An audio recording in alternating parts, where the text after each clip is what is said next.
அஸ்ஸலாமு அலைக்கும் வரஹ்மத்துல்லாஹி வபரகாத்து. அன்புள்ள சகோதரர்களே, சகோதரிகளே, ரசூலுல்லாஹி ஸல்லல்லாஹு அலைஹி வஸல்லம் அவர்கள் அதிகமாக ஓதக்கூடிய ஒரு மிக முக்கியமான பிரார்த்தனை. உம்மு சலமா ரலியல்லாஹு அன்ஹா அவர்கள் சொல்லுகிறார்கள், ரசூல் ஸல்லல்லாஹு அலைஹி வஸல்லம் அவர்கள் அதிகமாக இந்த துஆவை ஓதுவார்கள் என்பதாக. என்ன துஆ? யா முகல்லிபல் குலூப் சப்பித் கல்பி அலா தீனிக்.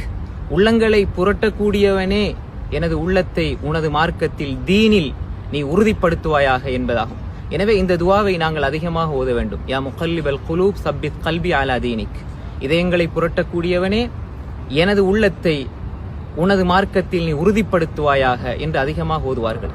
யாருடைய உள்ளத்தில் மார்க்கத்தில் நிலையாக இருப்பதில் தடுமாற்றம் ஏற்படுகிறதோ, அகீதாவுடைய விஷயத்தில் சந்தேகம் ஏற்படுகிறதோ, நம்பிக்கையில் கோளாறு ஏற்படுகிறதோ, அவர்கள் இந்த துஆவை அதிகமாக ஓத வேண்டும். அல்லாஹு தஆலா இந்த மார்க்கத்திலே உறுதியாக எம்மை வைக்க வேண்டும் என்று சொன்னால் இந்த துஆவை நாங்கள் அதிகமாக ஓதிக்கொண்டே இருக்க வேண்டும். அப்படி ஓதுகின்ற பொழுது அல்லாஹ் எம்முடைய உள்ளங்களை அவனது மார்க்கத்தில் நிலையாக உறுதிப்படுத்தி விடுவான். அப்படிப்பட்ட உள்ளங்களாக எமது உள்ளங்களை அல்லாஹ் ஆக்கியருள்வானாக. வஸ்ஸலாமு அலைக்கும் வரஹ்மத்துல்லாஹி வபரகாத்துஹு.